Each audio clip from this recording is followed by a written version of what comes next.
Running an 8-figure law firm is easier than running your current firm. And in this podcast episode of the Law Firm Growth Accelerator podcast, we're going to dive into this topic in a way I have never unpacked before.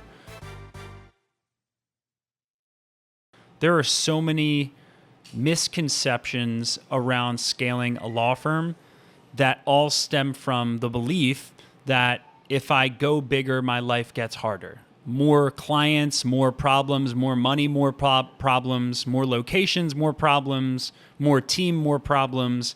And I'm here to tell you that every single one of those is false. Now, tangent or caveat here. You will always have problems at every revenue level, okay? At every revenue or every scale level of a law firm, you're always going to have problems. The question is the quality of the problem, right? We want high quality problems. We don't want low quality problems. So what I'm not saying is running an 8-figure firm, which is a firm that does $10 million a year or more, okay? So anywhere from $10 million a year to $99 million a year in fees. I'm saying that that cohort of law firm, really even above that, is easier to run than any firm that is lower than that level, okay? And what I'm not saying is that there's no problems at that level. I'm just saying that the problems are much higher quality problems, okay?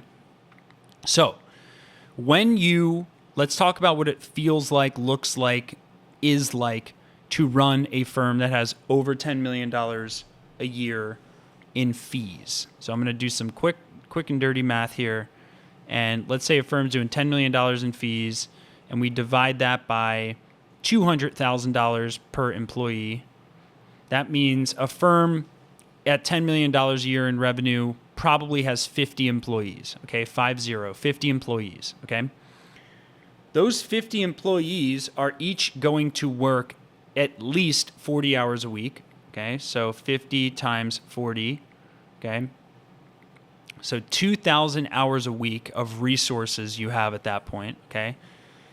If you've ever thought you wanted more hours in the day or you wanted a clone of yourself, this is proof that that exists, okay? Because you can not just have a clone of yourself, but you can have 50 people working for you 40 hours a week at $10 million in revenue, okay? And that's 2,000 hours of work output per week. And that's all work you don't have to do. Okay, so that's the first thing, is understanding that when you have resources, okay, like a $10 million firm, okay, you have a bunch of fees and revenue that you can invest in world-class people, okay? The $200,000 revenue per employee mark is just a service business indicator. We usually say that healthy service-based businesses and law firms should be between $200,000 to $250,000 in revenue per employee. What that means is that for every $200,000 in revenue, you have one employee, right? Now, typically attorneys manage anywhere between $500,000 to $1 million in fees annually per attorney, okay? Fee-based firms, non-contingency fee-based firms are going to be closer to that $500,000 in fees managed per attorney. You really want to get closer to the $750 in fees managed per attorney per year, okay? And for PI firms, you always want to be at that $1 million plus, meaning each PI attorney that you employ manages at least $1 million in fees across their entire caseload over the course of a year, okay? The higher you get this fee per attorney ratio, the more profitable your firm is going to be, the healthier your firm is going to be. So then you have support staff, okay? And your support staff are going to be usually a little bit lower than that range. It's going to average at $200K in top line revenue per employee, with a goal of getting to $250,000 if you want to be excellent in terms of your efficiency and your profits. Okay, so now we got that out of the way. Let's talk about what a $10 million firm gives you. Okay, it gives you a bunch of staff that can do 2,000 hours a week of work at $10 million. Okay, at that rate, at $10 million, you must be profiting at least 30%. So that means your firm is profiting $3 million a year in income, okay, in net income. That's separate from your salary, okay? So let's say you're taking a $350,000, $400,000 salary. If your law firm is a partnership and the profits pass through to you personally, then you're making $3 million in net profit through the business plus, call it $400 in salary. You're making $3.4 million a year if you don't have any partners, okay? If you have partners and you're 50-50 owners, then cut that in half. You're making $1.5 million a year plus $400K in salary, 1.9, okay? So you can divide this out based on how many partners you have or however your firm works. The point is this. You're going to have what I call quality of profit, okay? Quality of profit means the profits produced by your law firm are irrespective of your time input, okay? Because there's a spectrum of different attorneys, okay? We have the attorney types that are really, really good at working cases, going in the courtroom, doing trials, stuff like that. There are plenty of attorneys who work 80-hour weeks that make over $1 million a year in take-home income. The problem with $1 million a year in take-home income, if you're the only employee in your law firm making that $1 million, it means you're doing everything. You're doing everything yourself. Maybe you have an assistant, but let's say you're working 80 hours a week. Well, let's talk about the effective hourly rate there. Okay, if you're making $1 million a year and you're working 80 hours a week times 50 weeks a year, so 80 times 50, okay, you're working 80-hour weeks times 50 weeks a year. That means you're working 4,000 hours per year, okay? 4,000 hours. So let's divide $1 million by 4,000. And you are, in essence, making $250 an hour, okay? Now, I want you to take a $10 million law firm owner who has quality of profit. Let's say that this law firm owner has worked out their life to where they're also making $1 million in profit. Let's use $1 million just to keep the math a little simpler. Okay, let's not say 3, let's say 1 so that we're comparing apples to apples. Let's say a law firm owner has a law firm that they make a $300,000 salary from and $700K in net profits in the firm. $300,000 salary plus $700,000 in net profits is $1 million in income, okay? Just like that other attorney who works 80 hours a week.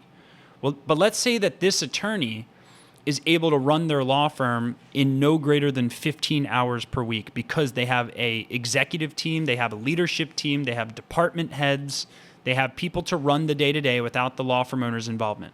15 hours a week times 50 weeks means that person is working 750 hours per year, okay? Enterprise hours, 1 million divided by 750, and law firm owner A, who works 80-hour weeks, is making, in essence, $250 an hour. Law firm owner B, who's created an autopilot law firm that works with or without them with 15 hours a week of their input, law firm owner B is making $1,333 an hour, okay?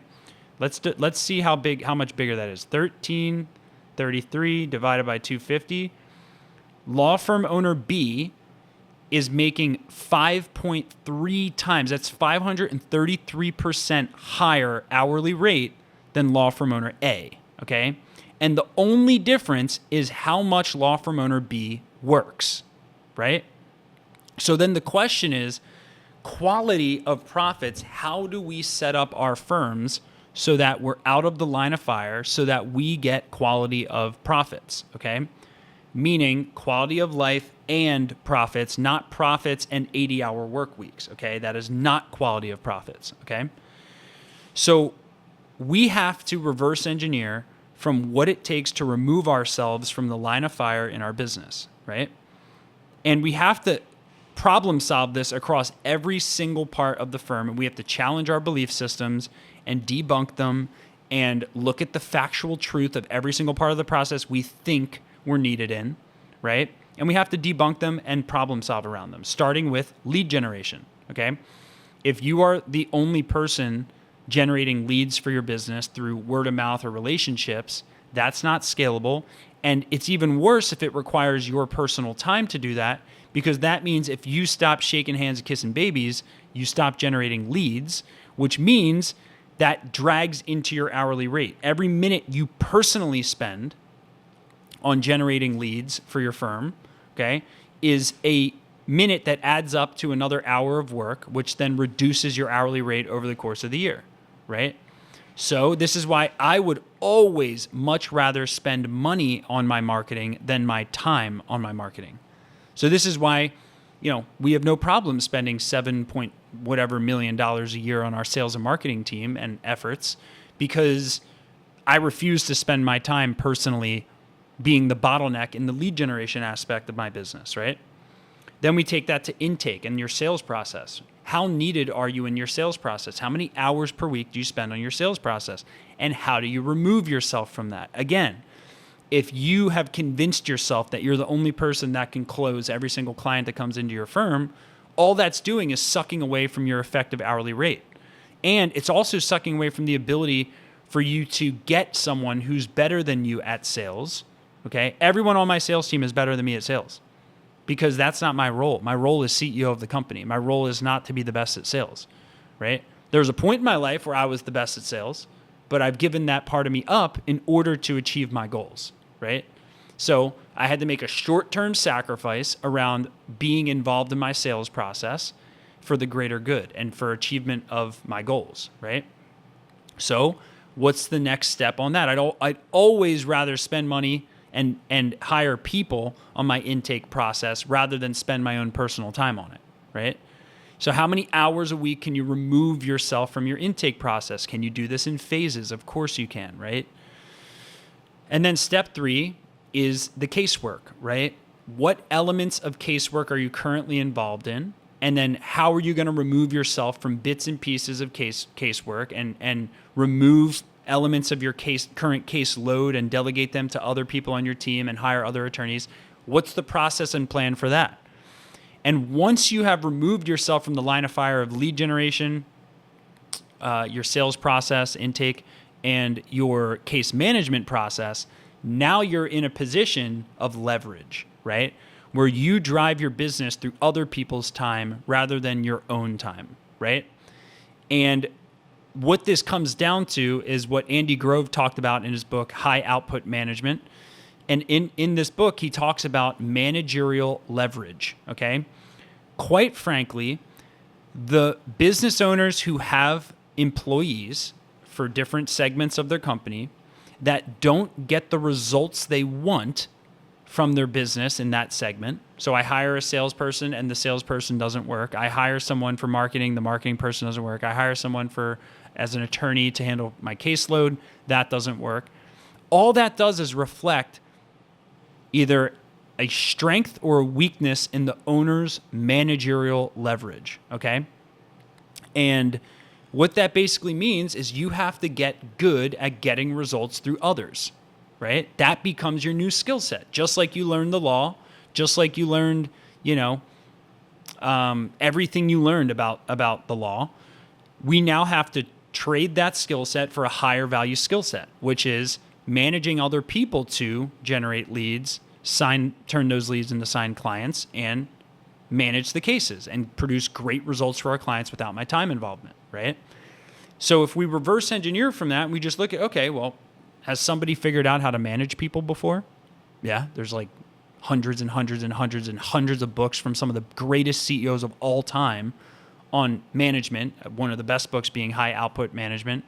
Another one being Winning by Jack Welch. That's an excellent book on management. And countless others. I mean, countless and countless other books on how to be a great manager. The problem has been solved before. And I'm sorry, if you hired someone before and it didn't work, it doesn't mean it doesn't work. It means you didn't work. And that's exciting because that's entrepreneurship. You get to look yourself in the mirror every single morning and ask yourself, how did I create this? Problem pops up. How did I create this? We attracted the wrong person. How did I create this through our recruiting process? How did I create this through my tolerance of mediocrity, right? That's what I think is most exciting about entrepreneurship is every problem is a microcosm of a weakness of mine, right? And that's exciting because it means it's an identifier of where I need to get stronger or where I need to hire someone who's strong in that area. So that's exciting. So running a 8-figure or even 9-figure law firm is so much easier if you have managerial leverage. But if you are committed to not learning the skill of managerial leverage, how to get results through others, okay, then you will always stay small, you will always do all the work yourself, and you will always have low quality of profits, okay? So this skill is the only barrier we really have to cross to get results through others. And this is really the most important, getting results through others is the most important thing in business, especially people businesses. Technology businesses are slightly different, where you want to get results through technology and people, but service-based businesses like law firms, you want to be able to get results through people, because people is going to be your number one asset. It's also going to be one of your top expenses, second to taxes, okay?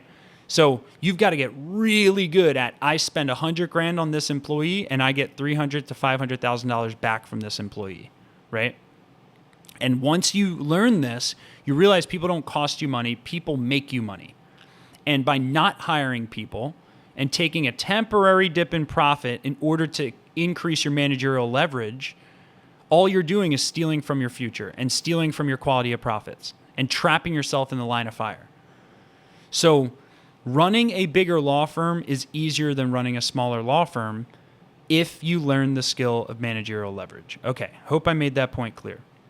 Now we need to transition to what I call abundance, okay, where there's categories of abundance. There's lead abundance, there's team abundance, and we're going to break each of these down. So let's say you learn the skill of managerial leverage, okay? The next step, once you learn how to get results through others, is to then become independent of others. Let me explain, okay? This is where real freedom comes from, running a bigger business, okay? Okay, lead abundance. When we get to be a bigger firm, let's say a $10 million firm is generating 2,000 leads a month, okay? Let's just pretend that this firm's generating 2,000 leads a month. And a $500,000 firm is generating 20 leads a month, okay? Which firm do you think is more likely to sign up the wrong fit client? The firm with 2,000 leads a month or the firm with 20 leads a month? Well, it's clearly the firm with 20 leads a month, because when you only have 20 leads coming in and half of them didn't respond to you or pick up your call or book a consult with your firm, you're left with 10. And as long as they'll pay you money or they have a relatively okay fact pattern in their case, you're going to be more susceptible to signing them up and bringing on a wrong fit client. However, when you have abundance of leads, you're able to handpick the clients that you attract to your firm, that you sign up for your firm and actually work with. So you're able to handpick clients. You're also able to fire clients because you are in lead abundance. You have so many leads contacting your firm, you're able to handpick the ones that work with you. You're also able to fire clients, which is the ultimate freedom, to say, hey, you wired us this money, here you go. We don't like working with you, here's your money back, right? That is the ultimate freedom, right? Because we want freedom of money. That's true. We never want to be constrained with money, right? Freedom of money means we can spend money on all the things that we want in our life without limitation. That's what I call that. But we also want freedom of relationship, because let's say you have freedom of money, but the only way you got that freedom of money is surrounding yourself with people you hate and needing to be surrounded by them every single day, again and again and again. Well, we're bringing ourselves back to that freedom equation, right? Is that real freedom?